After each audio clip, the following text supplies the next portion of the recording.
So today's lecture is on lactation. So exactly we have yesterday we have taken the class of or discussing the topic on mammogenesis. So this is also a part of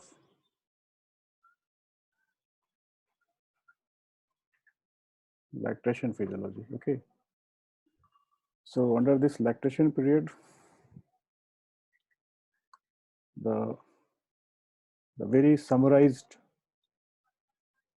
note on the lactation is that there are certain hormones which are responsible for involvement or to act for the process of lactation.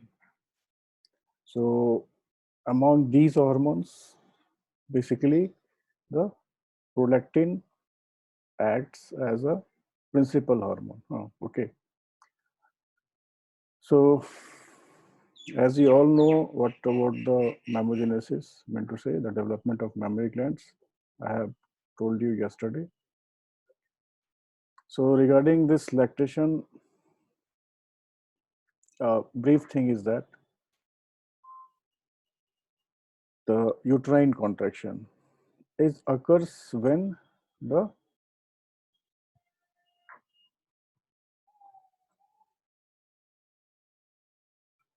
especially progesterone hormone is reached up to its threshold range. Okay, so what happens when there is a provision of some other hormone, exactly the relaxin hormone that is required for the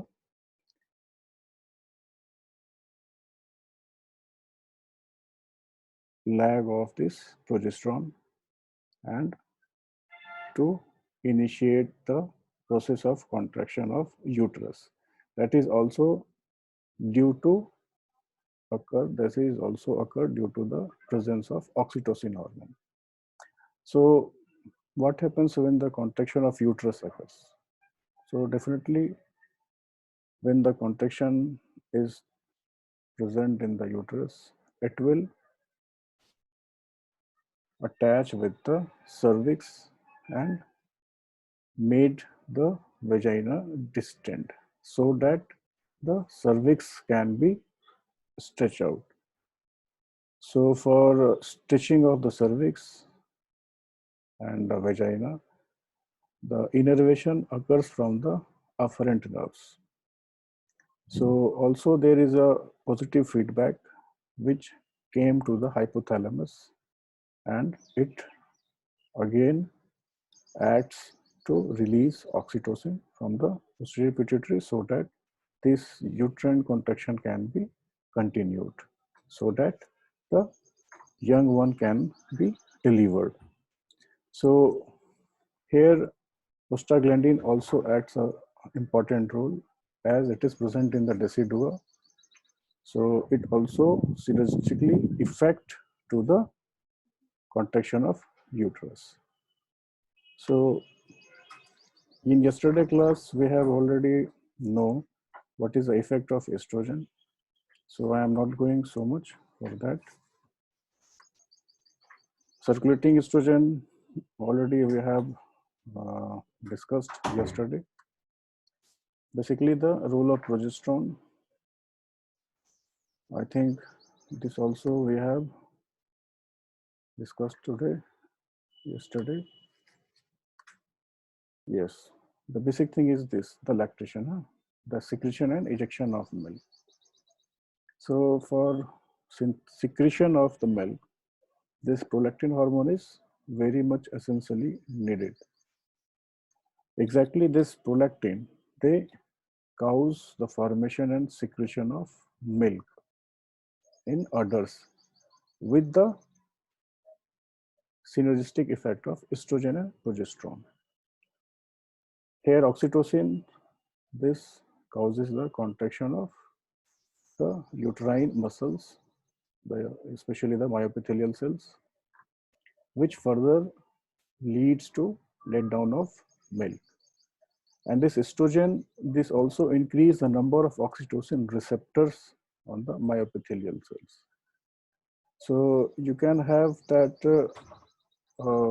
brief idea that to act the prolactin, these estrogen and progesterone, both of these hormones are play a vital role and synergistic effect with the prolactin so as to more milk production. So basically what happens after parturition, there is a devastating decline of estrogen level occurs, and as well as the progesterone, and that will leads to initiate the process of lactation by provoking the prolactin to come in action. So you can have is this thing very clear because this prolactin is produced by the lactotrophs cells of the anterior pituitary gland, and under stimulatory control of thyroid releasing hormone, it initiates or it comes in action very quickly. So basically this hormone is under the supervision of darkness. So mean to say there are two things. The basic thing is this 24-hour cycle is divided into a dark band and a light band. You can say daylight and night. Okay, dark night. So during dark night, the process of synthesis, or you can say the release or action of this prolactin is very much towards the synthesis of milk. Mean to say this prolactin acts on the night time.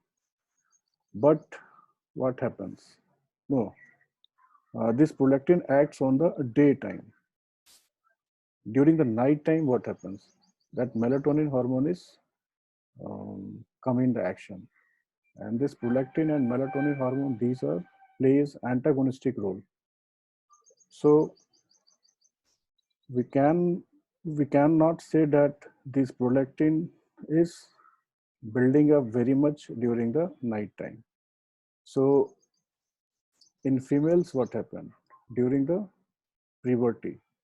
This prolactin hormones released, and the levels is at its threshold, at its peak, because this estrogen, these cause an increase in number of lactotrophs by which this prolactin hormones synthesized. So you can say during lactation, the suckling of that quarter, that will result in an increased release of prolactin due to the action of prolactin inhibitory hormone, and it will decrease, and the prolactin releasing hormone will increase. So that is only due to the suckling. So response to this suckling, this also declines with the postpartum duration, because after some time, some more time you can say after the pregnancy or the postpartum period of the animal, this will maintain at a basal level. I mean to say they are not going to acquire a very much higher position and not a lower position. Just it is maintained at their basic. So you can have a picture that this prolactin will rise during the daytime. Mean to say one theory is also there regarding the prolactin, that if an animal,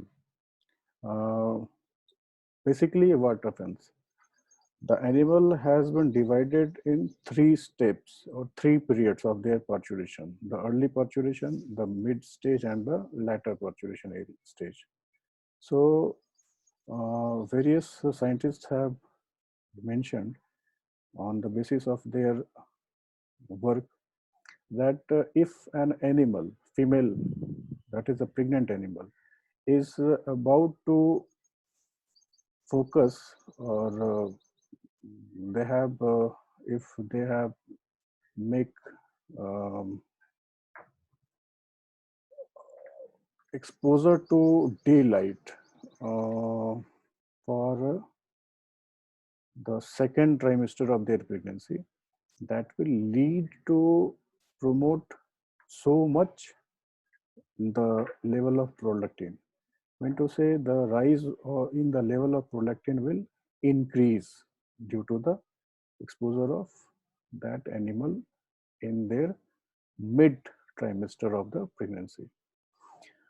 So it is favorable. So you can have another picture regarding the suckling to which the animal reacts. So what happens when there is suckling? There is a positive feedback which is tends in the nipple, that is through the mechanical. These receptors act mechanically and it leads to travel these receptors towards the hypothalamus. And further what happens? There is two steps. The first one, the nervous pathway, which gives it to the posterior pituitary, and the message again sends to release the oxytocin. Okay, so that this oxytocin have basically two function. Basically, these act on the uterus so that the myoepithelial cells can be contract or relaxed as per their basic level. And the other thing is to lay down the milk. So this is the one, the nervous pathway. The another thing is the when this hypothalamus comes in action when the suckling occurs. So there will be prolactin inhibiting hormone level will down and this prolactin releasing hormone will increase. So this will lead to send this message towards the anterior pituitary, and from there the prolactin vessel level will increase by so much times so that the they can have their basic function to secrete milk, okay, or to produce milk from the galactogogues, and they are just collected towards the alveoli. So these are the basic things. So in another picture you can see when the birth of the young animal will occur, then what happens? There the level of this estrogen and progesterone will decrease. But due to the decrease of this estrogen or progesterone level, it will tend to increase the prolactin by the lactogenic effect. And further, it tends to increase the quantity of milk and quality of milk as well as in the alveoli. So basically, I am talking about the quality and the quantity. That is two things. Quantity means the how much they secrete the milk or what the amount of milk is being generated or produced. That is in the long term. Mean to say, this is regarding the quantity. But when we are talking about the quality, then what happens? Might be you know all the person that in the very starting period after parturition, the animal's milk is somewhat dense and colored in vision. Okay, so what does that? That was the colostrum. Mean to say, At the very early stage of milking, these animals have their milk having antibodies, proteins, and various other aspects, the composition of milk, that is in a very more, or you can say much amount, so that initially the calf, whatever they have born, they can have their antibody, because there are two types of antibody. Huh? So on the basis of these colostrum acts to feed the animal, the young ones, and also produce the antibodies. So this is the quality of the milk. So this colostrum period was likely to have 3 to 5 days after the first milking time. So this is what happened during the birth. But while you know about this prolactin hormones, so as being the estrogen and progesterone level, this will increase, then it will lead to decrease the level of prolactin. But what happens after the parturition? The level of estrogen and progesterone will decline, and it will tends to increase the level of prolactin, and this will promotes the secretion of milk. So basically this protein, regarding protein, in terms of the prolactin levels, the high, it is high during pregnancy, so drifts down to its normal level after the calf is born. So mean to say, these prolactin levels, as I have told you, that the pregnant animal should have an exposure of normal light as much as can, because they are having the tendency to increase the prolactin level, and this will ultimately increase the milk production at the latter stage, mean to say after the parturition or the postpartum period. So by the end of the first week after birth, this prolactin is almost down to 50% of its normal level, because only the role of the prolactin is to produce the milk or to form the milk. So at certain period, the level is going to be declined towards their basal level. So you can have a very clear picture that after 3 or 4 months, it is the same as it was before pregnancy. Mean to say, after the 3 or 4 months, the level of prolactin will again maintained at their basal level. So the more the dam nurses the calf, the more milk the body will produce. It is only because due to the suckling, because it creates the mechanoreceptors and tends to increase the secretion or oxytocin as well as other hormones. So this is the one thing. And regarding, if we will talk about the some basic things regarding this lactogenesis, so you can also have a clear picture that this lactation, if we will define it or describe it, so this is the process of functional differentiation by which this mammary tissue undergoes when changing from a prolacting to lactating state. Okay, मतलब non lactating से lactating state में लाने के process को, physiological process को हम लोग लैक्टोजेनेसिस कहते हैं. ठीक है. सो इसमें कह सकते हो कि basically whatever the things I have just told you, just I am concluding these things point wise.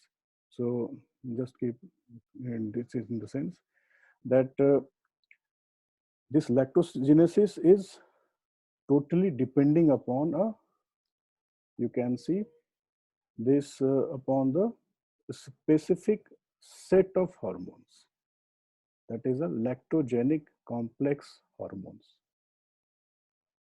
like estrogen, progesterone, prostaglandin, oxytocin, melatonin even. Okay, so this is the act of so many uh, different hormones. So uh,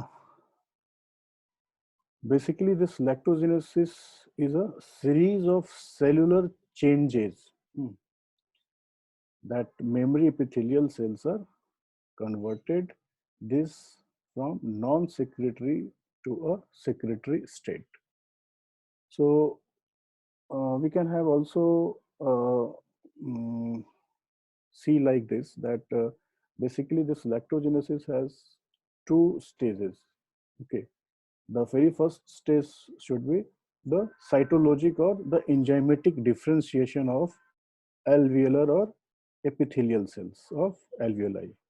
Okay, and the second thing is copious secretion of milk components. So basically this lactogenesis is composed of these two stages. So in very short, you can have this picture that during this differentiation of alveolar epithelial cells, what happens? This cytological changes associated with the stage of lactogenesis at their very early stage. So what happens? In that, this synthesis of some lactalbumin, lactalbumin occurs. Synthesis of lactalbumins occurs. So what it does? So this lactogenesis coincides with the formation of colostrum and immunoglobulin uptake. These lactalbumin, these tends to make the production of this colostrum and the immunoglobulins in the early stage of milking. And this copious secretion of milk components, I mean to say, the other other other part from the this colostrum time. So during this time, what happens? Almost, I have told you that this stage, the colostrum stage phase is from 3 to 5 days. So under this condition, what happens? This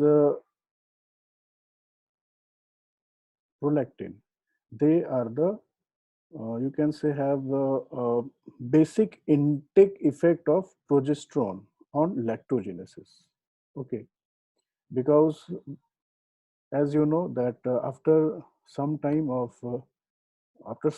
after postpartum, the level of this prolactin is going towards their basal level. So obviously there will be certain rise of estrogen and progesterone.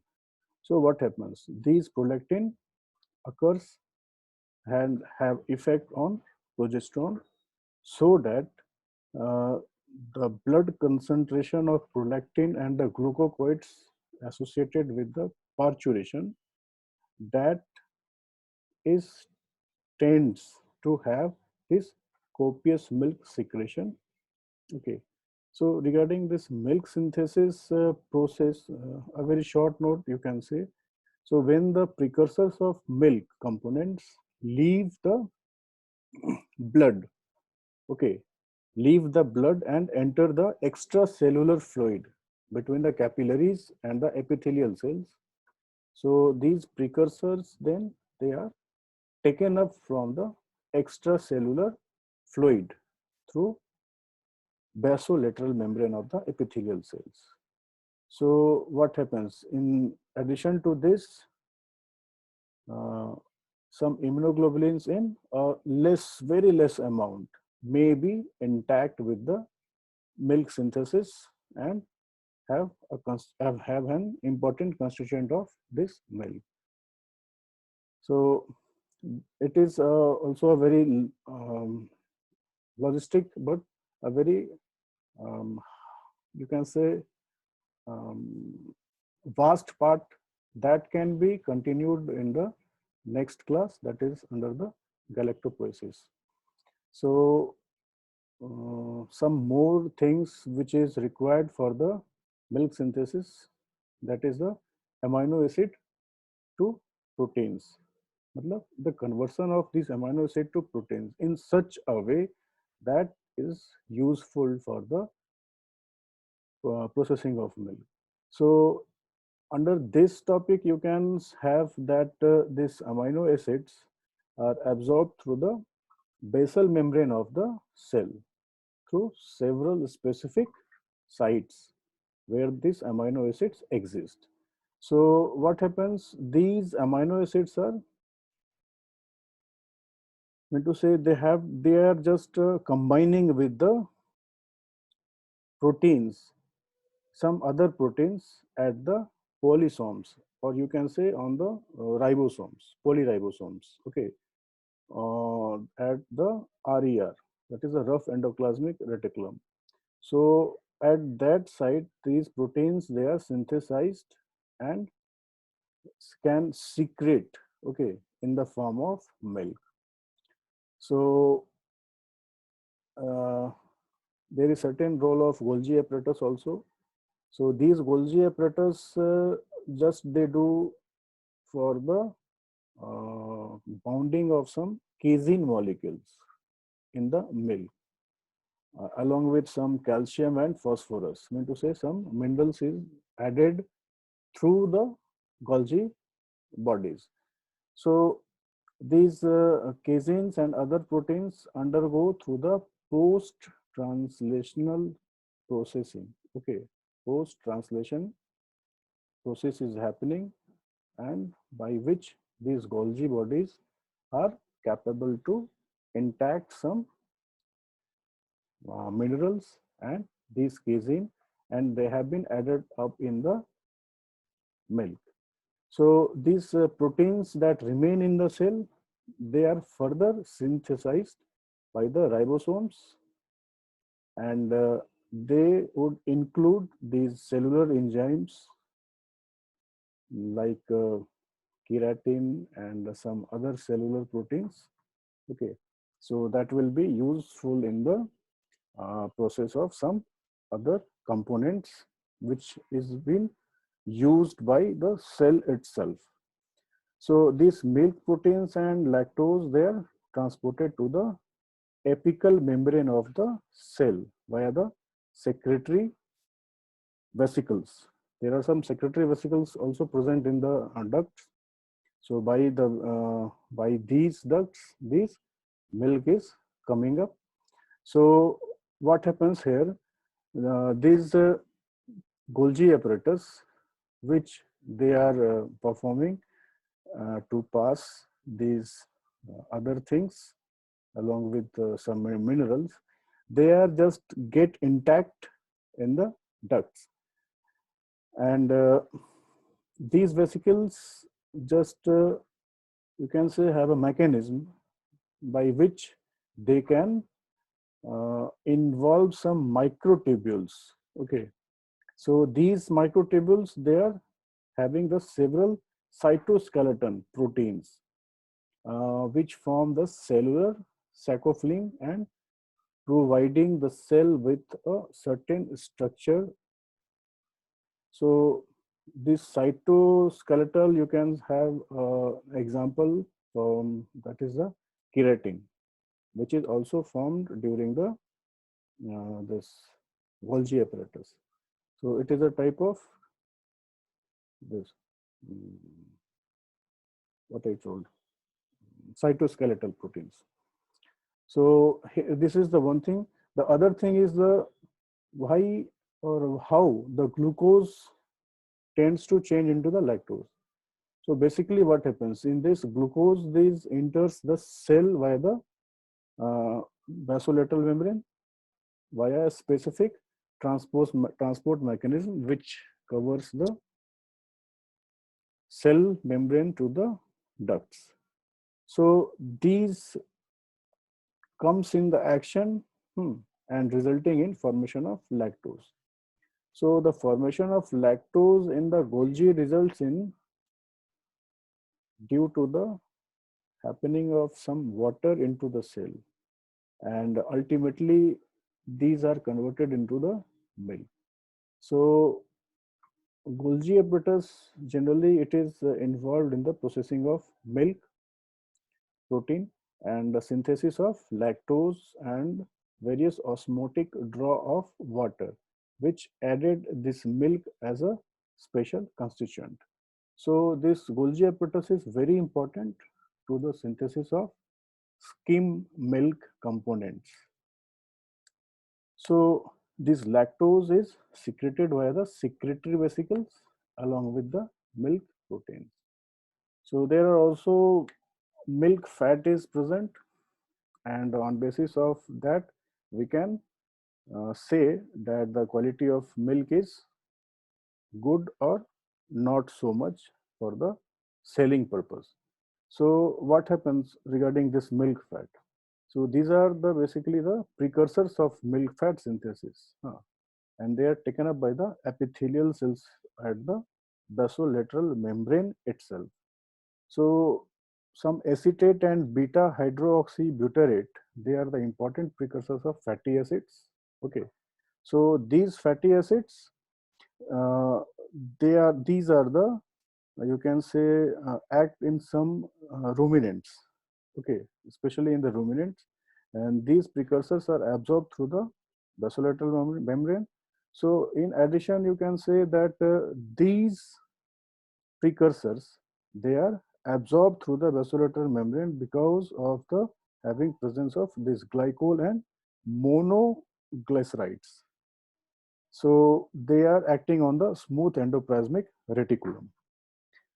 So some milk fat triglycerides are also synthesized on the this smooth endoplasmic reticulum. Okay, so they form some small droplets, and numerous small lipid droplets will fuse together as a making of a big droplet of milk, you can say, or the big molecule of fat droplet.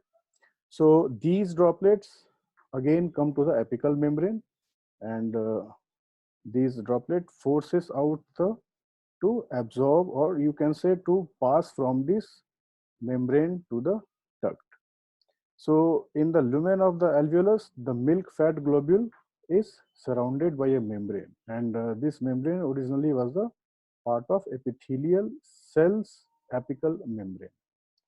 So inside the cell, the lipid is not membrane bound, and it is also called a lipid droplet. So the secretion in the lumen, the milk lipid globules are